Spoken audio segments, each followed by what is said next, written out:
Yeah, the Baba Sum, and some of those on you may not posso, and the and oh my god, I'm not sure your phone koi. Say also for us, Cassano and Tuchas or Moko, no more aqua causes and a shebre, Nabusia Ecosi Senie, you become Rasu, your few monomo, not Yakwa Kudi and Como, and this Yamanyo Koni Yahuboa, not Mantama Donamunina, what am I Quacotuaba, Aqua Coim Penfu Betucham, you could not know, our Mantama Hudunum, some performance and for the near the Chiri, ya Comantama Udonimo, Nyaka Huboa. Party na aye e de kwakoto sabai na atraye hwekua yo ene mfudia won sensem so e de krata bia babeto bedwasere da nwumre ya omo chese free ne ko o meko my Ghana nkrase akosese nuane aba beton dia ma ba adwumaifo no mba ni senie yebeko nyane mpanimfo akwakodidi nkomo e na kane twotwofo pani abedi eche de man pipia manyoku no na obribo aheche se wa ebia utirimu ode wo ye wudini anase ebia befo ba ena abegye ba bia kaso man mu nya den o man de emu aye de ne pa na ho behia sa ban no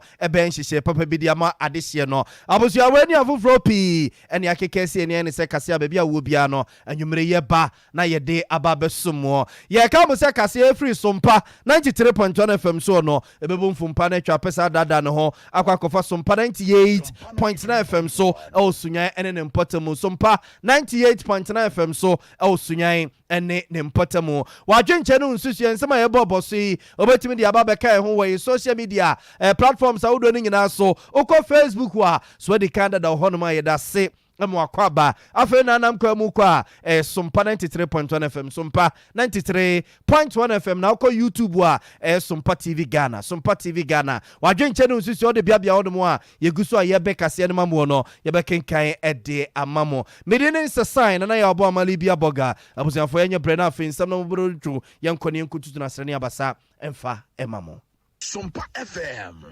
Abusa ya shase de afrim raso agafiem se ne yemanimu sam de ne ne anim se emra so agafo na yekoto santere wandogodogo lai adwa mempena akoso Miguel ekoto abayi wonum so mo kotra raso agafiem nshamara papa emo my Ghana mfo na tuma papa bi emfra no na e so mo ko adwuma na adwuma na no mo ko no na de ba ko Ghana ma de hye ni sam so mo ko akoye eye se so afo yo maye sikasa no ntoto so ye rakado foriata wo mo ebekọ akosesa ne hyebre evzene dom kuma no aba bonti aba be che so de womo ekwa kodo aba akwa koyura na free ho ema edom kese no soso no edika aba bonte kra de aba betudwa se papa nyade obebo akroyi entima mpani na dan kwa kufodo mpeneto empene no a wonwoni nsi baby ne empeni powerful betutu sikasem no ntoto ye ede ama oman na for entima papa bi ede frente da setena na no mo kone anim se hwiebe kwa bia so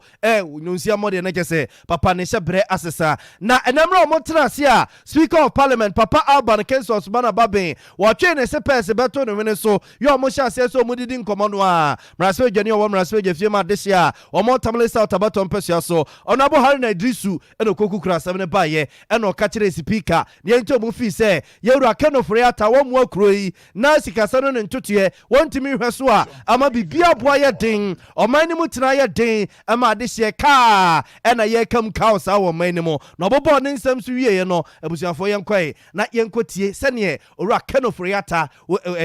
hari na Idrisu esi kansam no efaye ene ne di akire ebaye yekuti hari na Idrisu. Mr. Speaker, today they want us to believe them, and when we say that the Honorable Minister for Finance and his data bank benefited from some of this borrowing, you all recall his answer to a question in Parliament here when he shared the numbers of what data bank benefited from those. So, Mr. Speaker, this removal cannot wait, and I urge my colleagues opposite to support us on this side of the House, to support us, because, Mr. Speaker, we do not pretend as the minority to have to test majority. We do not pretend. We don't have it. The Ghanaian people give us 137, but we pray that into the future, recognizing that we stand with them, and we reflect their aspirations, and that we will not abandon them halfway, they probably will stand with us into the future. Mr. Speaker, it's on the strength of this and on the strength of many variables, including imports. Mr. Speaker, how much we spend on imports, whether it's rice, whether it's chicken, whether it's oil, we are very, very capable of producing it in Ghana. It is the only point I agree with the President that we must cut the heavy imports. We should, and we should support him. But he must come with far-reaching policies and major investment in the agricultural sector for us to be able to achieve that. But Mr. Speaker, trust and confidence issue is the same government we said we will not go to IMF. You are back to IMF. How can we believe you that you have a commitment to cut imports? Mr. Speaker, it is on the strength of this that today I stand on behalf of these gallant men and women in the minority and pray that the majority leader, who courageously have publicly manifested that there is weight in our demand for the exit of the minister, will stand firm with his public declaration. Abusia wa yamra so adwani o womra so adwafie ma de hye o mo tamale south abaton pesua so no akro no a na edom kuma womra so adwafie msesei wa ye kandifo eda no ono abohare na idrisu na ene okoku kurasem ni nyina baaye se kenofure ataye nyina di mampani mpam no na so ntimi mpam no a omomra so adwafo no mo to no so aba no mo apam na firi won nyina de a obebo akuri no kofa asem ne baaye no na ne nua MP a wono so ewa futu abaton pesua so lawyer Alexander Fanyoma Kense so ekoka se baby e gina sese no so mo kwa ne se kenofure ata chenchene nchiro mo kwa koto no so ba no ma wonu nkunsa apam na firi na konya no so a ensem fata so mo ma papa no kwan sempo won be si gina e wono ho a se e ma kenofure ata kwan emo ba mra se wejefie mo no mo na sa akwa adu ya edom kuma ne de bono sa Ghana kwaje bosia bia ne bank ye fe ne se data bank no wo munya mfaso firi so kenofure ata ne tibi firi ni pem ebowra Ghana ye Bank of Ghana yi no akwa sika bi a wope ema sese kra se watabiri sika bi e de akwa koto abrechire a wo didi ho kakra wabra oman no animu hwe nanu na Alexander Fanyoma Kense kire se sa akwa adu wo ye ndisifo no wo ma ede bono no he se de enhyehyɛ sitie no ma na kwan na nko omra honum no ma yini ho ano wo yini ho ano na sento asomu na so mbetu sa na mo no a wo ma atu ono abo Alexander Fanyoma Kense ne osika ne nsem fa ye ni. Even if we would want to constitute ourselves into a quasi-judicial body, an administrative body for the purpose of conducting inquiry, we must be guided by Article 23 of the Constitution. We must be guided by Article 23 of the Constitution. Therefore, Mr. Speaker, it is my contention that the conduct of the minority, by way of outlining all those allegations without grounding the same on facts, would be repugnant to good conscience and fairness. Should we proceed to hear them? Mr. Speaker, we are not in any way attempting to say that we want to usurp the powers of the judiciary. If you look at the content of the motion paper, clearly, everything they are saying, their reliefs lie elsewhere, not in this chamber, in the shape and form. Mr. Speaker, if for the avoidance of doubt, they really want to exercise their power of oversight, they have an opportunity to file a question, which question would have given the minister an opportunity to respond for the fact to be known. As the Speaker said, censure is a very serious matter upon which we cannot allow trivialities to overtake. Mr. Speaker, I shall proceed with ground 2, which is parliamentary attack on fair hearing. Mr. Speaker, for this purpose, I shall refer us to Order 106, 107, and 108.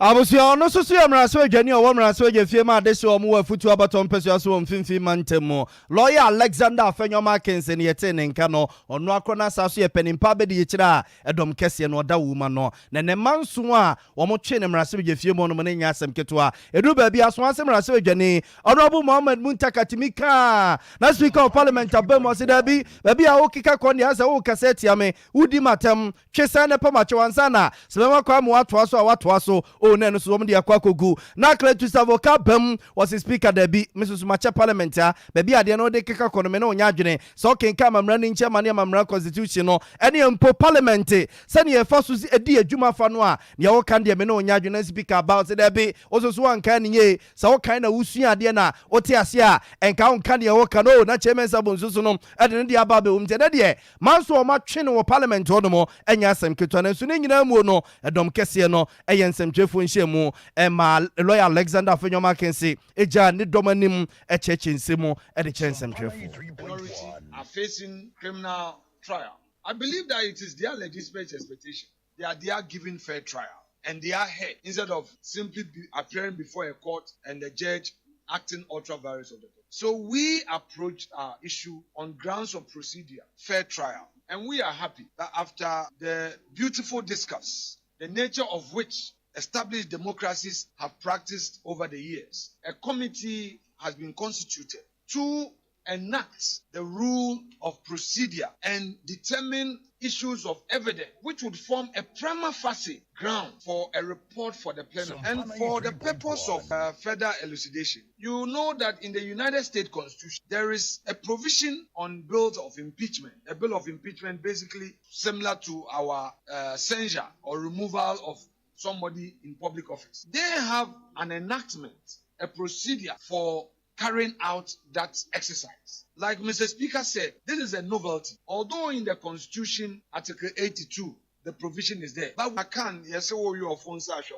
Etia, Obi, Intianyawo, na Etia, Onyonkwa, Netia. Inti, Yaya Diane said, Dia Yenuano Eke Canon, Yanka say a neomo yardring, but the Aya can say, so who go be quedu, who can say Obi di Bonnet, and Obi Aya Neomebia, essay or minor, Manoquine no so cassa. Echnebine edu won so, Echnebina also Obi Edibi air to so. Intino Yasamuano, we mean no harm, we are willing to cooperate with them, and I believe that the respondent himself, when afforded the opportunity, he would have the chance to either represent himself. Abusia wa yamra so jani o wamra so je fie ma de so mo futu abaton peso so mfimfi mantem lawyer Alexander Fenyo Markins no na eye penimpa be de kira edom kese no tua wuma no na ochechi nsemu kakremra no ma twa mo manso na wie na ne nyina mo no speaker eti committee oyi nipa makomako ngotwe se asem no aba no a chenchirenchire omo pese keno friata omo mraso edwafo no epam no se finance minister no edin omo MPs ni kwantimi nsi ginaye oso omo kote committee no omo fifi nsemu edudwemu baba mu hwem ekwari wakobusa abre wakeka ne masi ani ye ansa na so metu sa na mo no a omo etunti committee no a Alban Kensos mana babe etiye no mraso edwafo mienu na etua no se chairman Dr. Dominic Ayeni eye Boga Isbrasewejeni obe chairman ne bi na dansia so kwamrasewejeni honorable Katie Amon so no ebe chairman ne bi na MPP fo yi nipa miensa na NDC fo so no nipa miensa akwakoka ho no makwakọ dwendwene ho na fo de ababeto mpanimfo nim Speaker of Parliament. By premising your preliminary objection on the Constitution, you know definitely well that I don't have that authority to interpret and enforce the Constitution. My authority is to interpret and enforce the rules of the House. And so I cannot give an opinion on the issue of the constitutional provision that has been cited. I can't interpret them. I can't enforce them because I'm not part of the judiciary. What I can do at this time is to allow the motion to be seconded. I will give opportunity for it to be responded to, and by our standing orders, because I'm guided by the standing orders, which I can interpret. The matter will be referred to an ad hoc committee to investigate, where the minister will have the ample opportunity to defend himself, and where what our colleagues said cannot constitute evidence. The evidence will be placed before the committee. The minister will have the opportunity to defend himself. A report will be presented to the House, and we will debate that report. Honorable members, I said today, 10th November 2022, is historic. Was the first motion in the nature of a removal of a minister, which was another minister of finance, was on the 10th of November 1999. So the same 10th of November today. Now, that debate took a number of days. It started on the 10th and ended on the 12th, and the decision was taken. But that, as I said, is of a moral persuasion. It was a motion to address public interest, urgent public concern. But this one is constitutional, it's more serious. And so you get ample opportunity to dilate and present your evidence, and the minister will be given the opportunity to defend himself. Don't forget that in our standing orders, they say that the minister can appear before the committee with counsel. The counsel cannot appear on the floor of the House. It has to be at the level of a committee. And that is why under the standing orders, when you go through the standing order 106, standing order 106, 1, it reads, the House may pass a resolution to remove the president, the vice president, Mr. Speaker, and deputy speakers, and a vote of censure on a minister of state. Abusia we amraso agafie mu chi amehene Right Honorable Alban Kingsford Sumana Babin ye call nchen ekuti enagina ya osi wo mraso agafie mu hono no na ye kwa ma no so na yekuti be self for a professional conconsenia eja otu ya nkrafri mraso agafie mu na ya enede whole day free krin kusi kran mraso agafie mu hono no da yekobusan se na chira sem te se nana ma joy meju so minia megiri sempomu ye nyame adom ne ho ye de rade ase odi ene efra no pamu a na akosi ho na enkreya voices ayabo en ye course ngina ya bobo so ewo na ade abrayen na omudi omunkom awie twa omomanso wie ye no akwa akosi senie enwumre ehote sei mini amamenda waseni akwanya wodi amami enwumre na odom kumani motion ye ne wo mo file ni change leto manu mrashe bedwafie sa wo mo hwe na wo so afọ hwe oman sikasem so yanyi ni dibempi ni nsem esanse nei wa mammamuo esikasem no enkoyie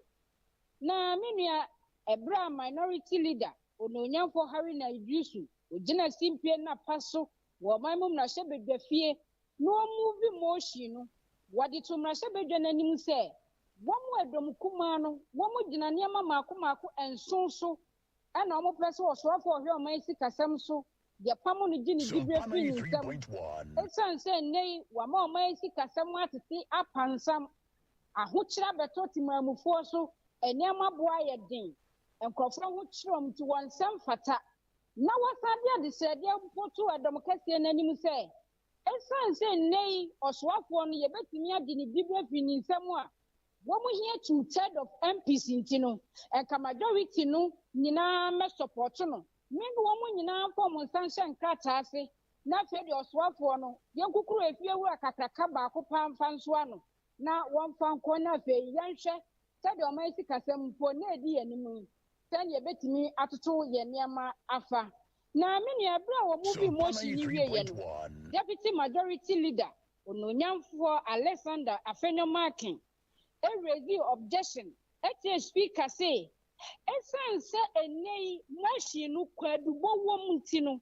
enka yama se motion no brashe bedane tuturi baabi ekwadi omuhia esanse se nei pom na she bedane nyina gitum so soafo no onkwa esan kwadubo a ewo motion nim no ena edi yanimu daachi enkwama bia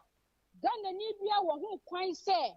obetumi do oswafo na ko gina mra kwanya no enunti enka parliament entu motion ntuntune nanso be speaker of parliament Alban Kingsford Babin odina asototo fam ni wo hwe ni constitution mu any standing orders mu no o kire ye se objection na deputy majority leader raise no one ne nya adwen enunti wo botugu ye enu achi no wo ma ho kwan emo no nyamfo mu ntaka mu barak ya wa ya sawasim na shebedwani a secondary motion no na minu abro secondary motion no no kire se enu krani ononyafo kinoforiata wa magana fo ho akire wom na de bako enne etwa ni sum ne di na etwa na wo nyina ye ne oman ye ka ye di public debt no baabi akoduru no o se ano aye den esanse ne nyina ni misanka Ghana ka ye di aya 120 billion wase nei eninam 500 billion ya chese eka wo man Ghana de no ya chiche de amanyanya akwada asebo wo hye yefrumukrade agya ni bi esanse kan ye ntimi ntua o se ya hye nei yesikasem kura enkoyie ya hokyira beto o man Ghana so a ukọ mampani atena ya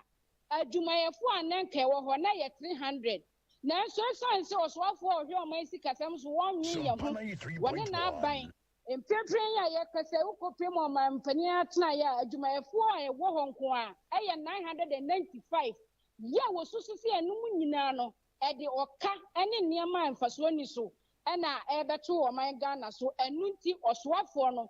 wonsem fata so obedi o man Ghana nim ahwe o man ni sikasem so enunti no wonko na ni krakra mu no empani se opani dware wi ani nsuasa Speaker of Parliament Alban Kingsford Babin ɔkyerɛ yɛ sɛ ebe a wɔde ne wuli na ɛba no wɔde to gya se esan sɛ motion no kwadubo wɔ mu nti no wate ad hoc committee yi a mmarahyɛbadwafoɔ mako wɔtwe ɛna ɛwom na wɔkyerɛ sɛ ononyafo Katie Hammond ɛne Dominica Nyine ɔmo na ɛnkyɛ saa committee no na ɔmo nkɔyɛ nhwehwɛmu ɔmo na ɔsoafoɔ no nsi nkonnwa na kwadubo na yɛde abɔ no wɔmo nyɛ mpensempensemu ɛna pɔlipɔli ɛnso akyi no wɔmo mfɔ mo nhwehwɛmu na ɔmo report nyinaa mɛto mmarahyɛbadwa n'anim na ɔmo nhyɛ sɛ ɔmo hyɛ ne kwadubo na ɛnɛ yɛde abɔ no ɔsoafoɔ no ntumi anyi ano yie di a ɛna ɛne kyerɛ sɛ mmara no no ɛɛdi ɛno nti mini amene okasa say motion of censure Speaker of Parliament I refer the ama ad hoc committee. Na nana ya ede ade na si ya eduru baabi na MPP MPs no ene NDC MPs no ya na omobu afu Speaker of Parliament yi ede ade pa na si ya na MPP ne NDC fo no nyina na omobu afu Speaker of Parliament no omobufu anu omobu afu ni nyina ye se ni omo mpese motion no Speaker be refer the ama committee na omo pese enka eye omo passive vote of censure yanka no no ye be ye ti sa abato na omo to aba ebi a wo pem se won onko no to yes wo so a won pɛ no to no nanso se de ne Speaker refer the ama committee ni de kyerɛ sɛ omo gidi asa esan se ɛhɔ no ebi kra na abato kɔ se omo ayɛ 8 a ebeye 4 free majority 4 free minority ekoba ni sa se ho kro mu to aba ebe pai a ni cheso afọ no wafa ne ho adi enti Speaker ho ya wo mu di ne ne edom kuma ni di Speaker ho ya wo bebre ni se edi ebe krenti ne ne Speaker refer sa motion no e di ama committee se committee momu na enkoye ho adwuma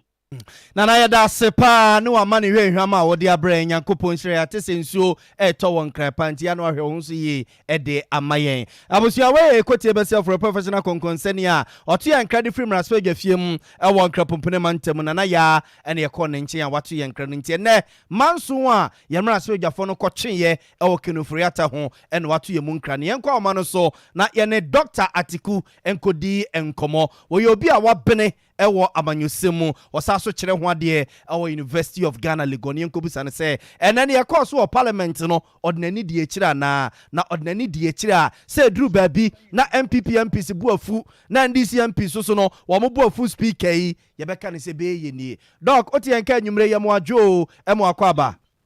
minua me jo so na mo tsen erade adom na oso so ye me adom me ho ye pa ye de rade ase enane ye course wo parliament doctor anya daje de wani die che kakra me die che kakra na edu baabi a na NPP MPs no wo mo dwala wo mo bu afu speaker na NDC MPs no so wo mo bu afu Speaker of Parliament no ye beka ne se sa de we ya o mo ye epeso mo di tu kenofuri ata no ebeko ye no yo me da se me fa wati wa fiti so na me nche TFO nyina ai nia e course we parliament and then I mean say from last year nyina nia from even the election of speaker and sema e course we ba levy be pem ne no I mean say sa acrimonious offense you know eda so e wo ho so at here because I will share in this particular case you know some few weeks ago na majority MPs the backbenchers in Titiru eba se on pese president ofuri ata adi minority so almost indicate say o me file motion of censure na eno so no ni nyina ne say finally no it will lead to say ebe remove obe free parliament or so mo nyina etu a so normally to file a censure you need about 1/3 minority na no omutimi enya members of parliament 1/3 of members of parliament omutimi enya that ayina mama omo efale ama omo move motion no and but say no I was say to pass that if I say censorship vote no it must be ratified by 2/3 of members of parliament 2/3 no what mean say NDC for nkwa ntimi nya 2/3 no pass it if I say that vote subsequently almost 8 me use that to file omonya 1/3 no but 2/3 no will require say they will get some members from the majority side Anka niabe timiaka na senka since anka majority 80 members of parliament no mo say 1% ka mo tu ofori ata ena we mu so efale no obi be ka senka it would be a simple task anka we mu ebi be ba beka ombeto abana omabeka na omaye but unfortunately no from all indications from the beginning you know majority for say they are not going with the NDC though they have problems with the anka ompese oforiata president eyino but reasons na minority no emano omo engi entum they are so what I say so ohona akoba eyi because omo feel say it is full of propaganda it is full of insembebere omo koka efa ho so omo entwi emma eyi efa say NDC for no so what I say so eno na akoye debate omo eyi ni say at the moment you know so it got to a point where my minority side I mean from the so the procedure is there to them they should just follow but we share I say to a very large extent you know speaker committee say I think for me it was good because normally this particular action you know, it can lead to the say of losing the position so what I say so say so if the committee should go and then discuss it will come back to the plenary so what I say and that is why in my view you know like I said I just have to now all ruling say if your committee no plenary you know okay basically no could do the same so maybe I doing the acquire the normal NDC MPP partisan politics so effectively no the way that I see I share no well so Mukwane could do a year, there will be defense saying vote, whether it is going to be a secret vote, they will determine largely maybe so as to whether the 80 and 95 now almost free majority side now come percent of Furiata a free mono. If they get to that point, the question is whether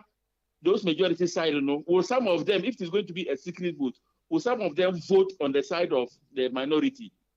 So what I see na doc dipa bi susu fi say baby e gina sese ni speaker of parliament no so no ase ni ruling bia ne ye tenten dodo te say adwo asafo case yi say eye privileges committee akwa ye adwuma wie ne wo se wo ya ne say bia wo pronounce say bia adwo asafo seat no ya je fi ni nsam afi wo the committee ne de or the ba plenary hwan de we susu the same thing ye kote committee na ye de aba plenary ho no ma ba bedi ho nkomo amafo fi say speaker edu baby a wosa omofa short and simple ade eto onoma no ne tenten woni omo nya adwene sa mini omo enya adwene because who say if I say the brebi or what say member of parliament say yet to aba ene no ni constituents so to remove the person no instead of share your constitutional provisions to be simple majority but or some of the decisions simple majority it will have to go through certain rigorous processes because so we be obi a member of parliament free the brenna odi to will take action can lead to the person being removed from parliament and as a minister of state said that action no bet me I was set more exhausted certain to not manya saying not manya a majority not just like simple majority. So at the committee it will come back to the plenary. So subsequently, there can be a vote to see whether to test members now affirm say I'm minister no and I say so normally there are certain decision be taking you need to be very careful about the decision. So it is not supposed to be in haste. So what I say. So that's why some of the constitutional provisions, they are a bit they are very flexible. A bit also very rigid. So what I say because of the particular decision now, I was a parliament taking. So I think that I think in my view, I'm say our side or if I say speak on the best side, they say it shouldn't just be simple. Yes, just some few people who go and sit down. No, I'm not taking a decision. I'm a member of parliament. I do not think that it should come back to the decision so that we'll get a very firm decision from a majority of the members of parliament. And that's why the constitution will require about 2/3 so that MPP for Nkwan Kotina say Adjusafo no problem, we can just remove the person by just a committee. So what he has here to do that, it should be a combined at least majority of those people to be able to do that. Na doctor adeɛ baako so amanfoɔ ka ho asɛm the general secretary of MPP lawyer Justin Kodua Frimpong ne letter wɔde ba abɔnte ɛno anadwo ɛne anɔpɛ discussions amanfoɔ yɛyɛ onye sure sɛ saa statement no a Justin Kodua Frimpong NPP general secretary ɛde ba abɔnte ɛno anadwo no ɛna ka ho bi ma saa 80 MPs no a na ɔmo support sɛ yɛmpam kenofriata no asɛ na Womotuchu omo kakre menne mansu say ba parliament or no. Oh yeah, it could be not to me influence in a way. So what I say because decision now they will prefer say omo president no away omo party member ebe yinuadi and I say Oforia Tankasa be resign to say NDC for na be take action na ebe to me ayi omo nipa afri eyi. So what I say Ebanisa, let's just say party Nankasano, na if I say I don't know how to put it. Let's just say the omu any manasa omu ever form. So what I say. So Ofuriata the Kokura, they want the Ofuriata to go through omu from either the president and now say Bia, so no be resign or whatever a done say if I say NDC for in a bit take initiative so or party member. That is how I see it. So what I say. So general secretary letter now or the is to ensure say I said like to keep the party members in line. So so that's why in parliament or party whips to make sure say this is the party decision say they be NDC for we are not going to support them. And it is the responsibility of party whips to take a party position now or more a person or more obia edisu. So what you say, but it could be because some of these things, it could be that maybe subsequent, a bit they will have a secret vote. But also now, if these 80 people decide to vote secretly to vote Ofuriata Enqua, then let's say so. We are still monitoring yo doc yeda sepa ne wadaji a wanyama ya nwumre bibia ni so a yebesa ba wonche bio yeda se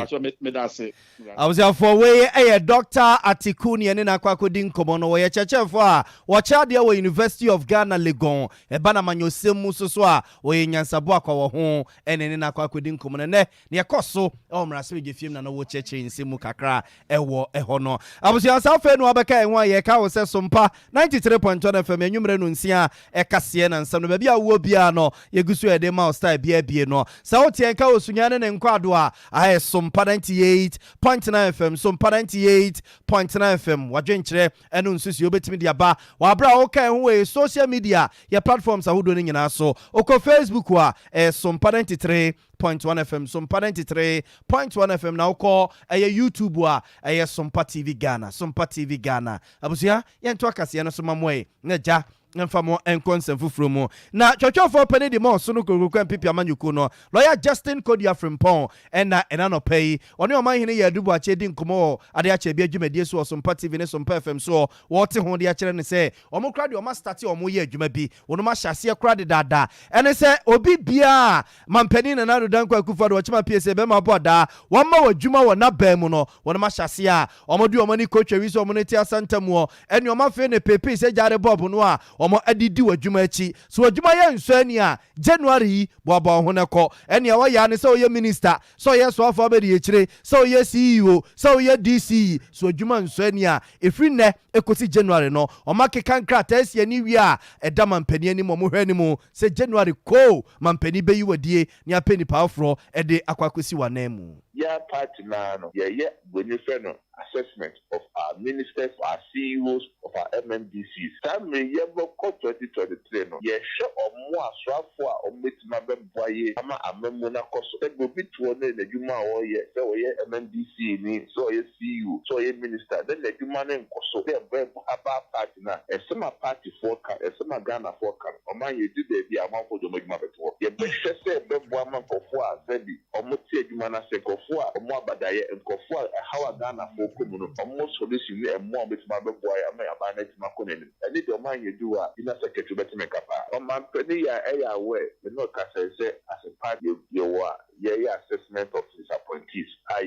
then the better character from Anthony, as well for the way I did, your Mona Basso, as well for the Gima Warrior, and so you were election 2024, Ghana for here, Minister Emmanuel see you with management MNDC or boy would be a pro and then for 40 years. In the idea, no Mampania discuss here or Mampania where working here, assessment here, remember.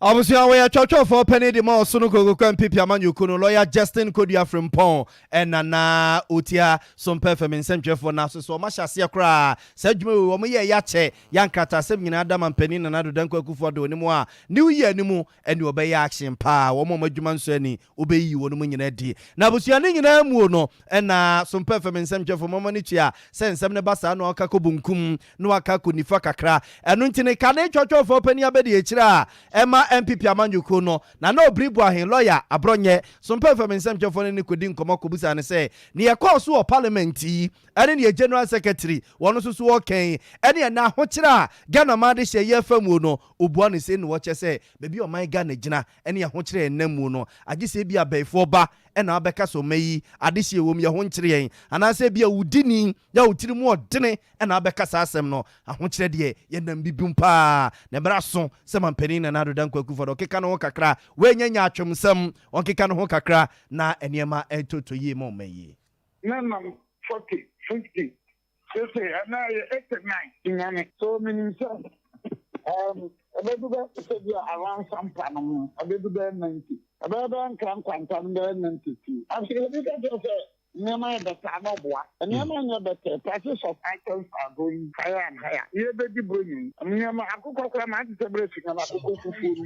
And it's about 70 something on getting to 80. So it's a very big problem. Wow, because at the end we nipa utima denepa and nipa udi sika buwe. Who is kakoko kwa utimi se yendre. So the situation, the truth of the matter is that things are not easy. All of us are suffering. Things are not going on. But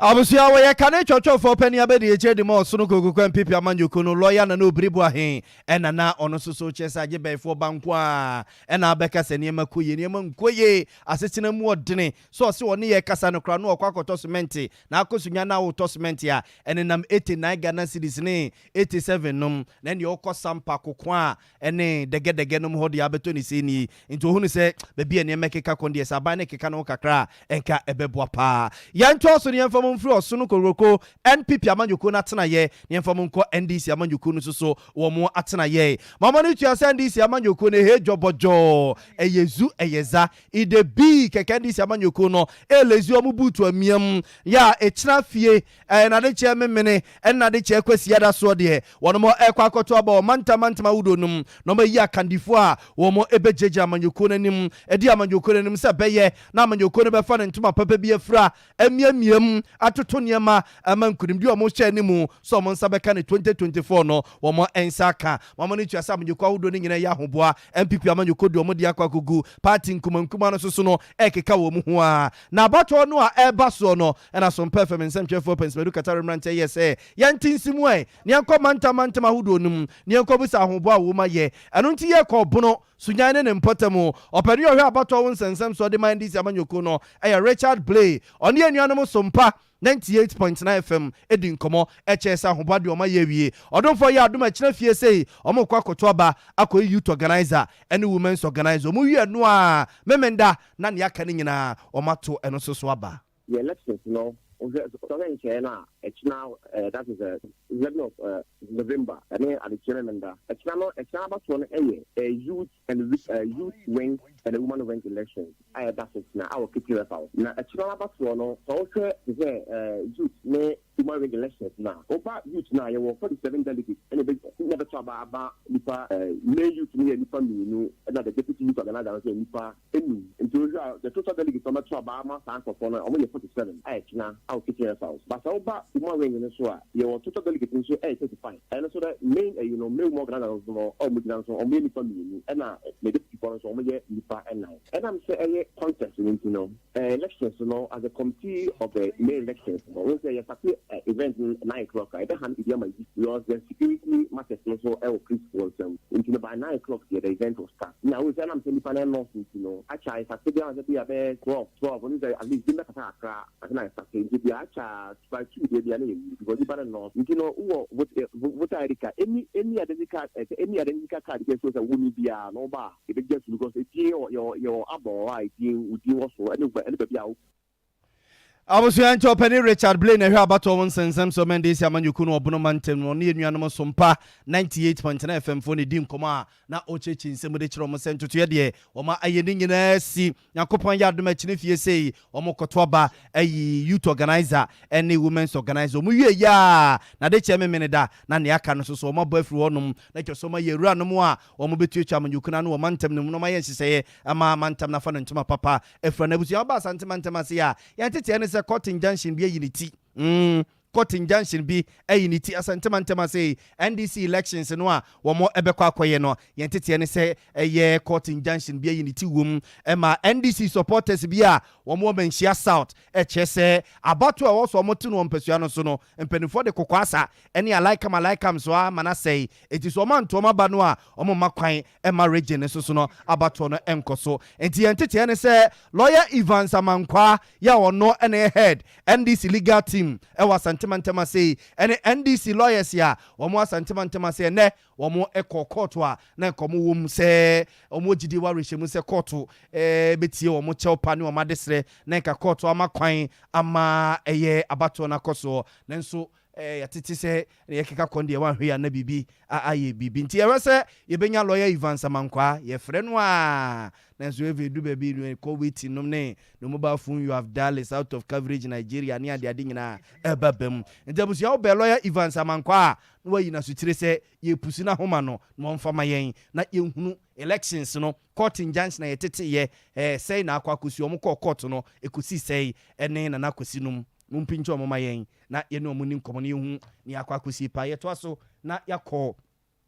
kwayo hu nsensemu na atraye hwe ye kwayo ene yefudie hu nsensem so anwumere ya nom de krata we ya ba bonten a wo mo ekire se abaya ye nhyehye ya omo ya abaya adwuma no aban ebetuka akoye nkurase ene ye nkronkuma mu bode a no mo tweba banche a no mo tweba ebura no mo tweba ene bode no mo a no mo tweba manken ene ntosu ne meko ne nyado a no mo twini nyina aba omde beduru kromu a abaya adwuma fo no mba betonton de ama wo mu se beyo na ma no mugu dwom no a wo mo ankasa fanyansa kwa bi so a ebo o mo pe ene o mo de niema ne nuane egie no ye betimi asoso ano na yenkwa o ma no so na enkene eye honorable yaw frimpon ado osoafo abedi kira o hwe o manyi yekwa yo ho nsensem so nenka ye hwese ye ne no ebedi enkomo ewa homa no so nenka ya gisa asem mu enchiremu se ne ibesi akọ ene ehon tusuye nyina no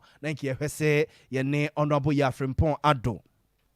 Mrasebe Jeni owo mrasebe je fie ma dehye a wo mo ewo manso adubia abatom pesu asebusiafo yentete echese ose anwumere ya meeting bi gina mu dika nti ono an boy an ho ba se one ye bekasa anwumere nanso bibia kwa kote bayera homam wote meeting bi ase a one ye kasa enyeyi abusia odonfo ya adom ekira no pa ene na wiaso ohoma no tutomu a ye bekọ ne nchen na ye ne na kwa kodi nkomo na asemi watomu nchene ede amayen yemfa mo nkọ mankranso na mankranso ene ye tete se district court wa esi mankranso empenifo peso omututum dia asem na esie ye kwa omano so na ye ne enua eye Ebeneza Owusu ansa na ansa na ye ne Ebeneza Owusu ansa ebedi nkomo no opani Festus eye anoche jamra ena eye penimpa bedi ekira court ne nsensem kwasi burene kan se chief registrar abedi ekire no wo cheche mu ne enti a eho akwa hia se court no kra no omusi gina ye se wo mo ebetutum 2019 up to date that Chief Justice catch it almost almost court no up to date no. Many magistrate akɔ ho several times. The as one can so mbesi. Say mo say mo na nam yate ase mo nya bi wo asase ni bi wo asabe nachi. Ah mo timi de esi court no. Entimi hunu say eye wo mum bo apayo ana mo peso mbesi. Ana say esi kasem. Ana say because I was told say plan kra mbesi no CJ and then me ya de na finish wo. Ah o minimum plan ni na. I think that to me, yes, I know more person basic. Because go to other courts, other districts. Now, almost my former station in a no money baby, and necessary yes, almost see almost here. Almost we have cropon, poku the year to see our almost. What's poku see what one say, see what Buakwa, see what in a district assemblies, you know, and then judicial service and a community. Plan be beyond Saka. Me, who say. Siana, I have one Southwest in Peso Basic Court.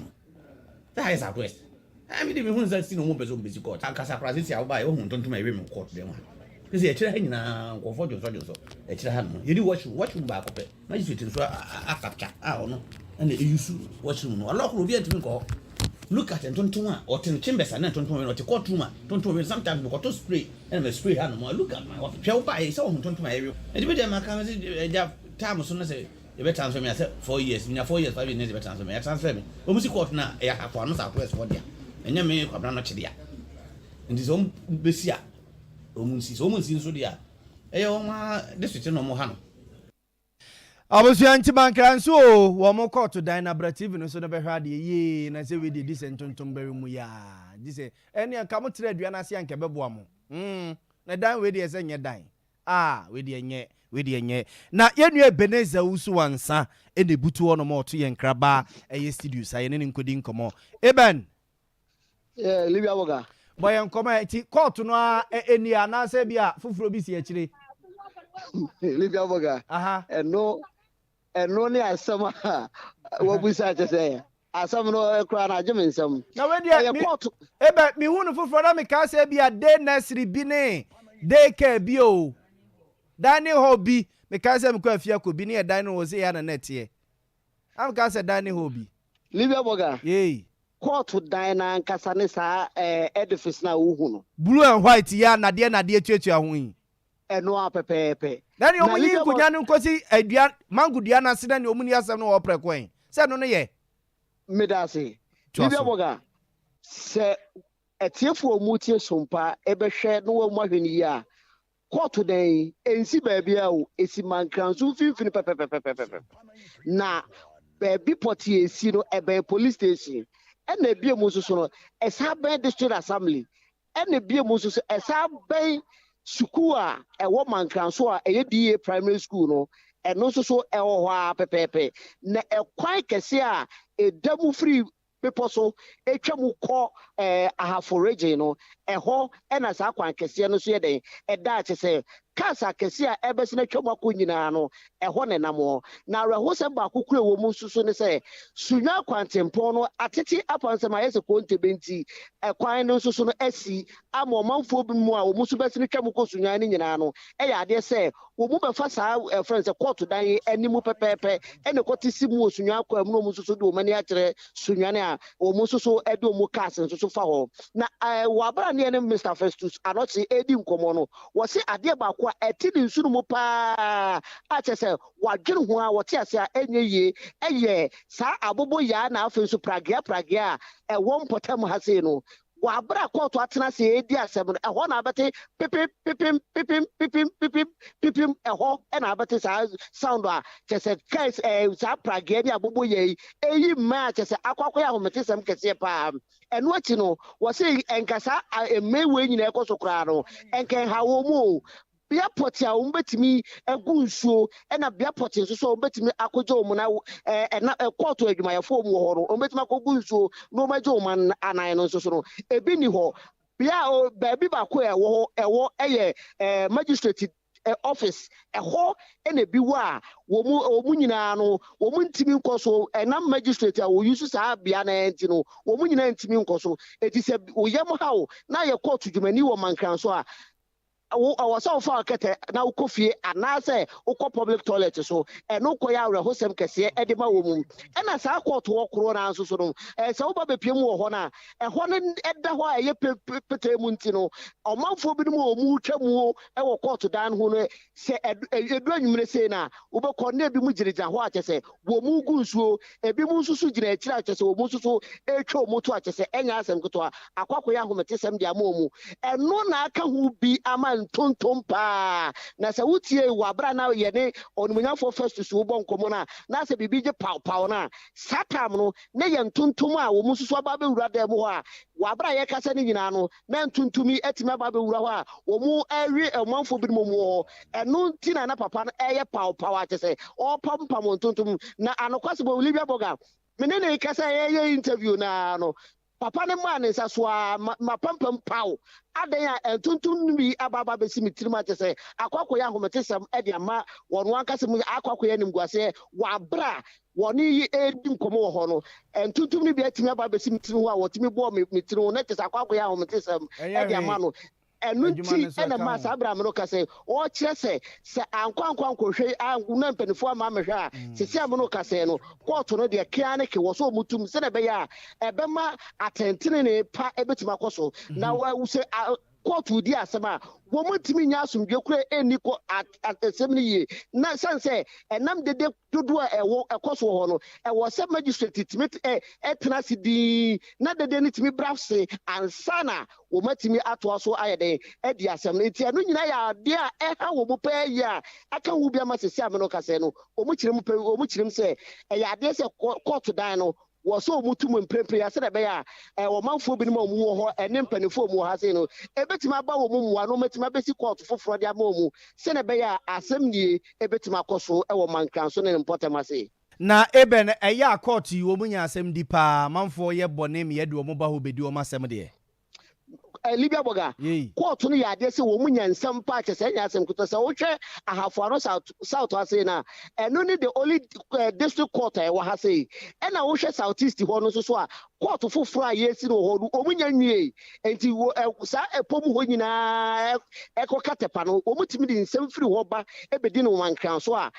yɛwɔ resident judge a ɔte hɔ nanso so no ɛnam sɛ kɔɔto dan no atete apansɛm nti no kyɛ sɛ ɔmanfoɔ ba hɔ a wɔn ntumi nya asomdwe na wɔn adi asɛm ɛde ama wɔn eti kɔɔto no ɛtena sɛ wɔn ka nsɛm no kakra kɔpem sɛ asɛm no wɔn bɛtumi adi ne nyinaa na wɔtwe mu no mu ama asɛm no nyinaa ɛwɔ hɔ nyinaa asie. Yo, even yɛda ase wae yɛda ase kɔ so adi akyɛ biribi ani a yɛbɛba wo nkyɛn bio yɛda ase paa ebeneze wo so ansa ɛna yɛkɔ ne nkyɛn mankra so na busua yɛnan ho kakra mmerɛ ne yɛmpensu bi no mmra yɛba a ne akakyiri yɛde bɛpie mu so.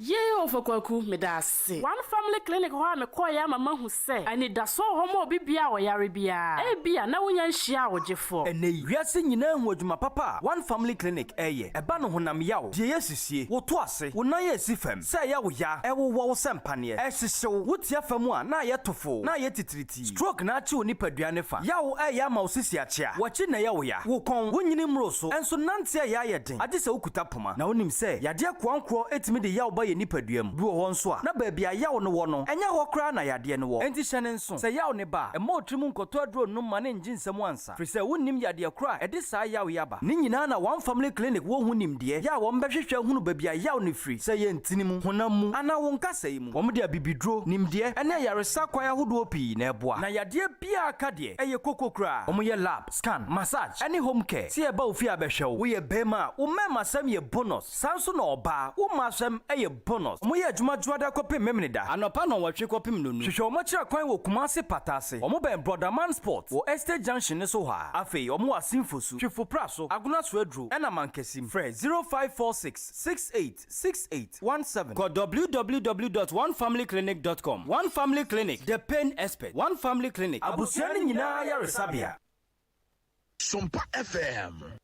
Abusia sama makwa babie oba Sompa 93.1 FM ya nwumere no nsia e kase so yento akase no so mama na ja ye fam nkwa pom de no nsensemu na mama no tu ase November bosumi ewumi amansan ka nko United Nations mpanifo yes wo no se yemfa mo dawuro emfa diabetes yade ho na ma amansan ehunu hia se ye bodawuro na ye chekere omo a omo ewo yade ni bi nu ewo so no fa e na wo susu nya yade ni bi a anama wo se ututu se beye na ebi ma so enam so opening kwanche for that Diabetes Association of Ghana no Mami Elizabeth Esi Denyo ene some performance sem chefe din koma wosre Ghana mpanimfo se baby ejina no yema diabetes ho nkomo ene yarewa no ho enema ehia yempa na we nipa diabetes eku onum afi 2020 ye twam no a eche kwabana 19 no a ye ni abre ho bebrebe no a ye bo ho dewuro no wose diabetes ehu eche COVID-19 no today.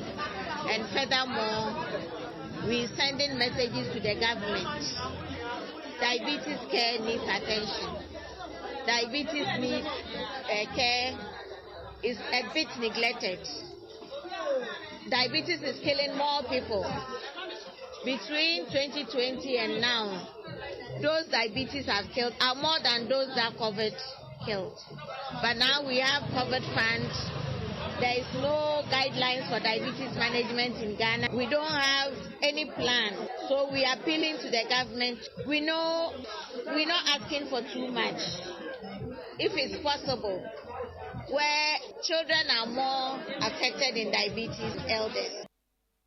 Abusia we oba penny a Diabetes Association of Ghana wada wuruma se president Mami Elizabeth Esi Denyo na yetene kan nyina diabetes hu de ubo ene hu dwumedi ahodo a ombedini November busumi mu ena na o chekere ho nsem de kire ne yemfa kase ni nsie na busua yenkenka ma dwenche kakra mo de aba enfama nsa na ye be sori ama kofuri ene na pamfo betena se a wonum aba betena se yenko kenkan kakra emfa emamo shamaba eye benya osi amagana ye manwa womu bu oduo womo ewa akukuduru no womo ewo hini Paulus kaswa osi American Town Kenke House ena obutu aka hawakumsin wonto aso Abbas eye Zakari die wode yi I love you no ena aba beto no mesusu me love you pa Abbas Zakari teacher kujo tepa nyina siso ose honorable Alban Babendie ye speaker yenya no ye bayase pa ene papa yi asem no beto nanimu a wode begun wanya mansun watwe mansun ano no age abonobo na ikonkon ho teacher kujo dia wode aba enono eye sena de Leonard ondi obetonton eternity go credit you yankwanim ai yankwanim ena oyibo boati na ebehi osehwe wokama mansa nyina te se majority ni hono mu a minority no muntimi nye foko kenofore ato muntimi nyini ne enyini kina wokama bi ate ase wo mu dom no ketua bi ena anas fufuo ose ofore atade ye akunya de otum se ye di super group a ene ye di afa ne to ni yedi ataso won sori no obi aba obetena so awu ose ne nchia nkoma Benito wose won to asoma no Yusuf Salifu ose eye open radio station ba ko ma wo eye authentic information pa eye Sompa wose yedi baabi a yeda ase honorable Abedi kwada so wose eke hand your be advert you nya ha wose Ghana for nya mienim ni ya ni yese ye man ya ni aye amo man ya ba begina ba bia ye gina ye own enemies siewe nya tutu ye ntutu ye ya ohani achechirefo yi kirekire ene ne yekoso parliament ya na kuru ni ye bono na boache Ebeneza ozo ofore ata why onzore nko ti bebrebe gina ada so si wo boache ya gise bia ushia no obusa no ena na nakwa mo boate Ablekuma Central aka Dr. Mahmoud Bamia eba o se NDC MPs ne de omo so madaje o omo so madaje ombe kwan amade a chekenofuri ata obekoso atena ho na akwa mo boate ede no owa hina kwasi a champion kwache o se good evening no na the Dominic owa hene owa Ablekuma North constituency so ohweyen no boya baso pa ye kase no emu ehwam na hima sapon ene London fo ne nyina ye momajo wase yabo amani o ko na hima susu ni o ko mu ni hono mu a ye ni ho ɛna okum kom uye buei ne dia ɔde ɛbae na hima mo hwɛ mo nso yi ɛwɔ London hɔ ma yɛwate abusia ɛmfa